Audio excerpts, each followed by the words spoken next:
Hi, I'm Steve Nash. Welcome to my weekly update. What am I going to talk to you about today? Well, don't switch off, but I'm going to talk to you about AI. Now, I'm sure you, like me, get inundated with people telling you they've got fantastic AI-based solutions. And, the truth is, AI isn't a solution in itself. Applying it to the wrong processes just means you'll get poor results faster. It's like giving a tone-deaf singer a better microphone.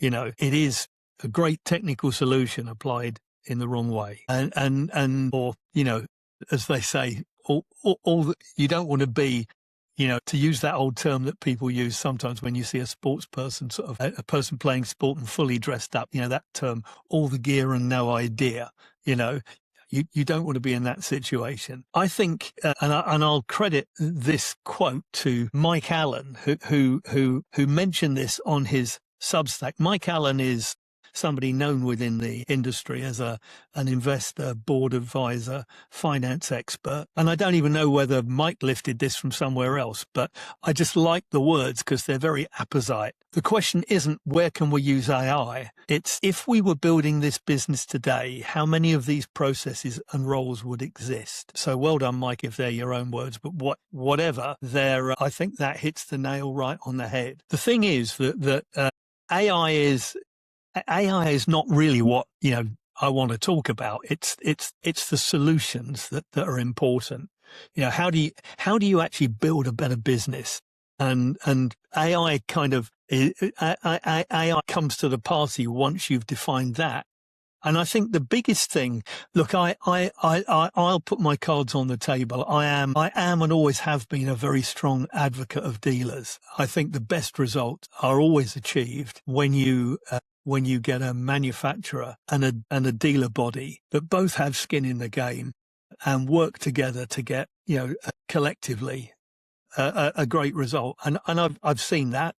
And I've experienced it, and it works brilliantly. I know it doesn't always happen. And I know that, it's even harder really to find some of those results today with so many of the things that are going on in the business, but I won't digress into that. I'm just positioning that to say that anything I say about dealers comes from the right place. I'm not being negative about dealers, but I've had vast experience. I ran a dealer operation myself, but I've obviously spent a good deal of my career on the manufacturer side. And that gives you a great insight because you see loads and loads of different businesses and you see the good and the not so good. It's interesting though that if you take a single metric like customer satisfaction, and heaven knows, over the many decades I've worked in the industry, I've seen customer satisfaction measured, every which way you can imagine, from kind of surveys to star ratings and what have you. And it's interesting, though, that however we measured it, it was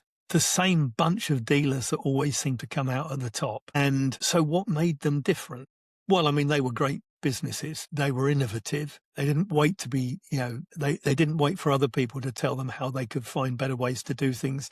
They were curious and they were constantly looking for better ways to do things. And, they did all the right things around people. So their people were very engaged. They had, great cultures, all of those things. But even the very best businesses, well, in fact, probably the very best businesses would acknowledge there's always room for improvement. And human beings are a vital part of everything we do.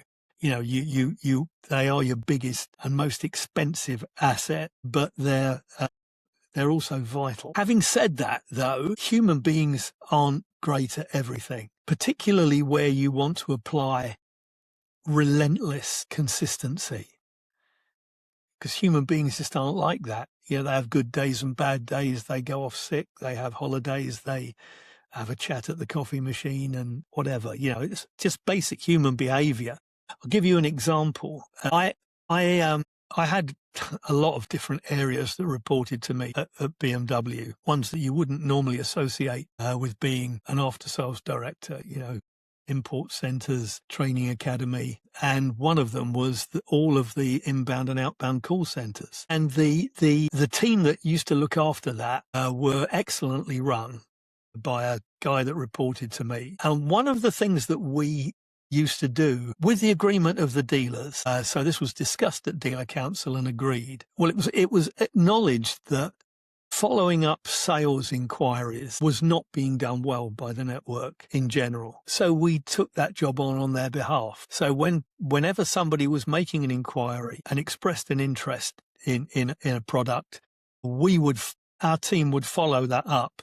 And we would only pass back to the network the qualified leads. So we knew that all of the leads we were passing back were people who had shown a genuine interest and were likely to be in the market.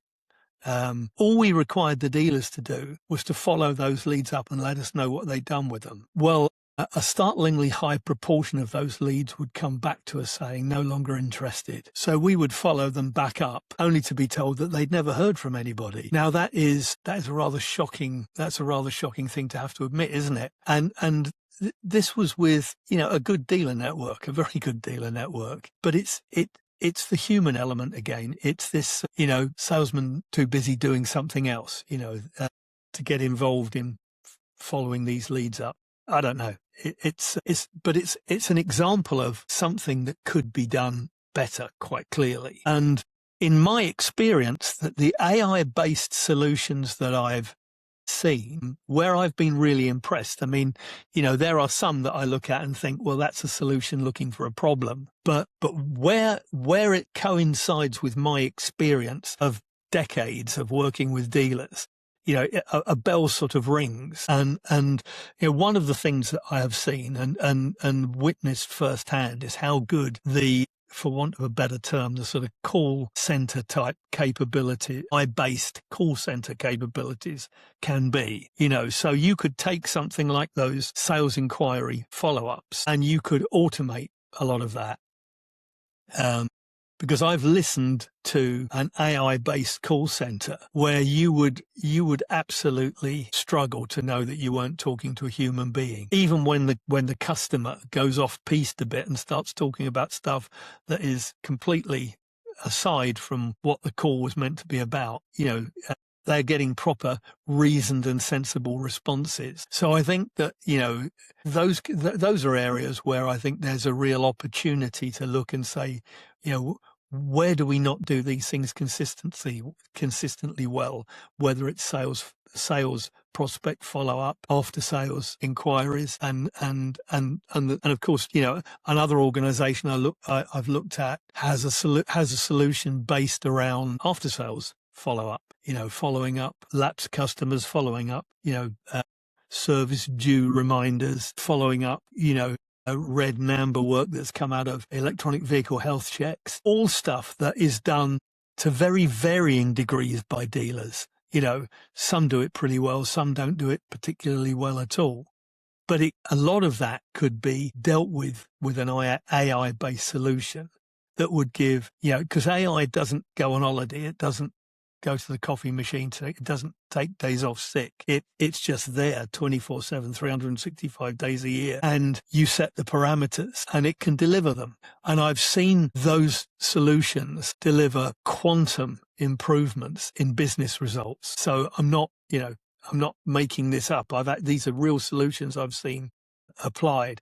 Another organization, there was a chap that I knew from BMW AG in Munich who got in touch with me, and he just, he's somebody I knew well, so he wanted to talk to me about something he was working on. And one of the solutions that his organization were working on, they actually have it. It's working not in this country, it has to be said, but they've got a lot of dealers working with it in Germany and other parts of Northern Europe. It's to do with the vast amount of information that dealers receive. I remember very distinctly in my many years at BMW, on quite a number of occasions, we'd be at a National Dealer Council meeting, and the dealers would say to us, guys, you are burying us with information. We're not saying the information isn't good information, but there's just so much of it. We cannot possibly assimilate it. It's a full-time job, particularly back in the days when much of it was delivered on paper. It would arrive with the daily parts deliveries and so on. And somebody would have to go through manuals, taking out pages and replacing them and all that kind of stuff. What we used to do in response, and I remember we did this several times, was, it was always seemed like a good idea that we would find an empty room at the head office. We would give it a dealer number and send it everything we were sending to the dealers. And of course, within a week or so, you couldn't move in the damn place. And so it's a very real problem, particularly when there was information in there that could be really helpful in a variety of situations. I mean, it might be technical information that would help the workshop. It might be information that helped the parts department, or sales-based information, or business management information. Doesn't matter. I mean, it was just a welter of information. Similarly, I mean, I've seen innumerable times when I've been in a dealership and you've been in someone's office and you see all the binders on the shelf, and they may be different forms of information. Could be stuff that's been acquired at training courses, but it's big binders of information, business management bulletins or whatever. And by the dust around the binders, they hardly get looked at. And I'm not being critical there, because I know what it's like being on the sharp end of things. You're so busy being busy that very often you just don't get the chance to look at this stuff.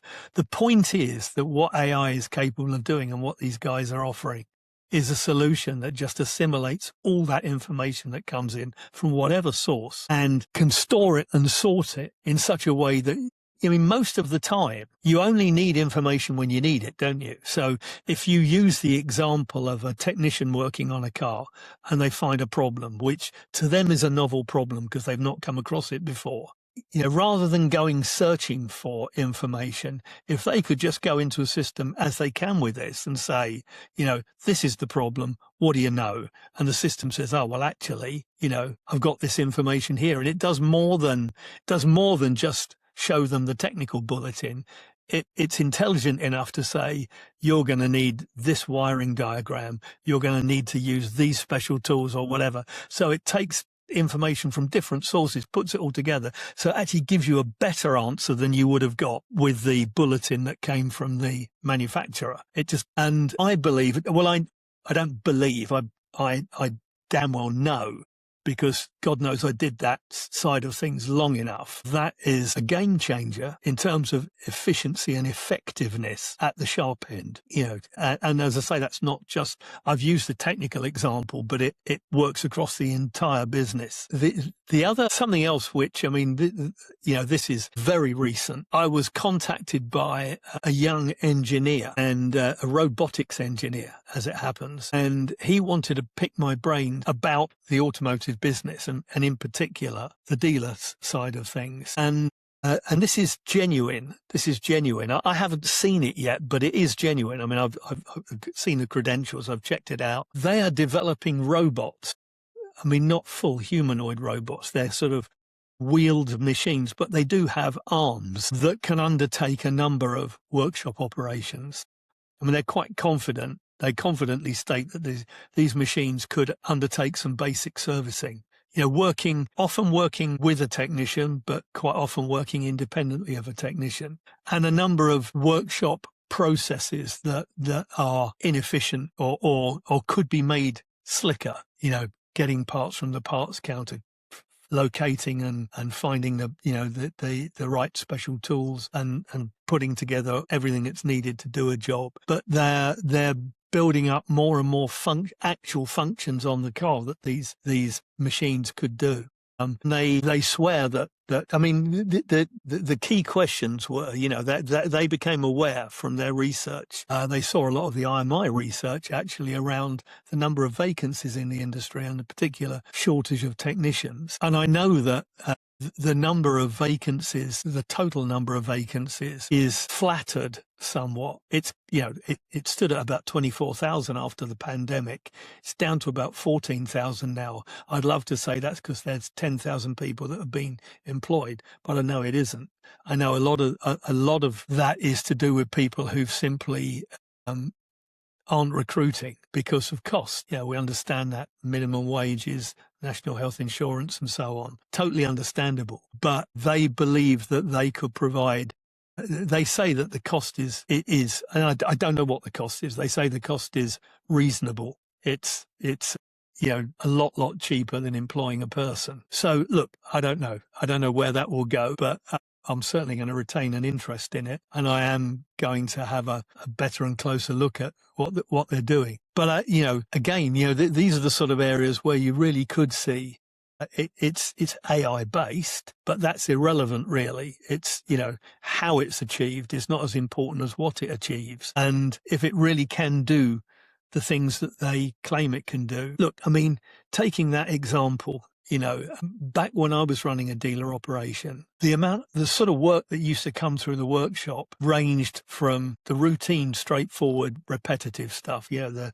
exhaust, tires, brakes, oil changes, and so on, up right the way up to the complicated stuff, the complicated diagnostic jobs. But we also did, across the spectrum, we were reboring engines, we were opening up gearboxes and fixing them, replacing lay shafts or whatever, doing major engine rebuilds, all that sort of thing.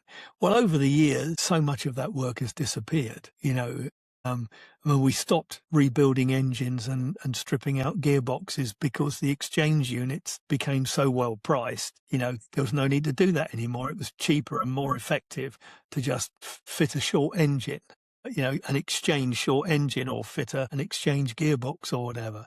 And in general terms, anyway, those things have become so much more reliable. The issues don't come up as often. What we've sort of seen is a hollowing out of all that work in the middle. So the simple stuff has, to be blunt, become simpler. There's less content involved in a lot of that routine work now. We don't replace gearbox oils anymore. We don't replace rear axle oils or anything like that. You've got machines that you can use to suck oil out of a dipstick tube. So and of course, if you overlay electric cars, something else again, isn't it? Where you've got 1/10 of the moving parts in the drivetrain. But the bottom line is you've got the simple stuff, but at the other end of the spectrum, you've got the difficult stuff, which I would contend has got even more difficult because cars are so complex now, so sophisticated, so electronically sophisticated. So you need your really skilled people to do that kind of work. But machines that could help or even do a lot of that more routine-based stuff.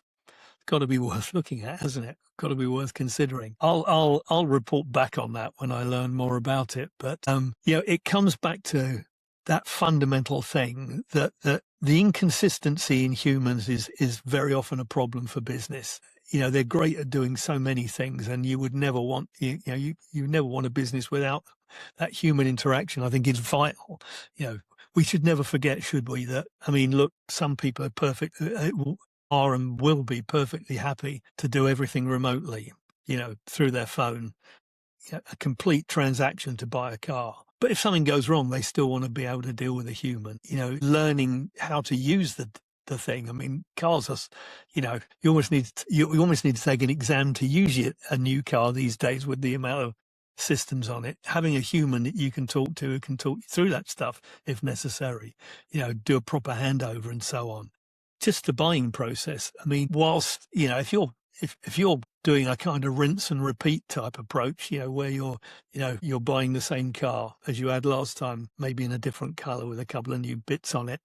But understanding all the options, and if I have this, do I still need that, and all the rest of it, I think you'd still quite often need to work with a human to get through that. So, look, as the ex-CEO of the IMI, the industry's professional body, I'm not just an advocate for dealers, I'm an advocate for people, but I'm realistic about where people are not consistently good. And that's where the upsides are. I think looking at your processes all over again and saying, to re-quote Mike, if we were building this business today, how many of these processes and roles would exist? That's real deep thinking. Don't just put a Band-Aid on something that is not. Even if it's a very sophisticated Band-Aid, don't put a Band-Aid on something that's fundamentally wrong to begin with. Look for something that actually points you in a completely new and better direction. Interesting times, huh? Interesting times. And I understand that it's a challenge, from a dealer perspective. Everyone and his brother are trying to sell you an AI-based solution. But there are some really, really good, well thought through solutions out there. I'm going through that myself. I'm perfectly happy to work with people who I do believe can genuinely provide answers to problems that I have seen and recognized over many, many years. So I know that, there is an area there where improvements can be brought. There are a lot of other people who are selling snake oil, and it's knowing the difference, isn't it, that will make the difference. Okay, well, that's me for this week. I'll look forward to catching up with you next week.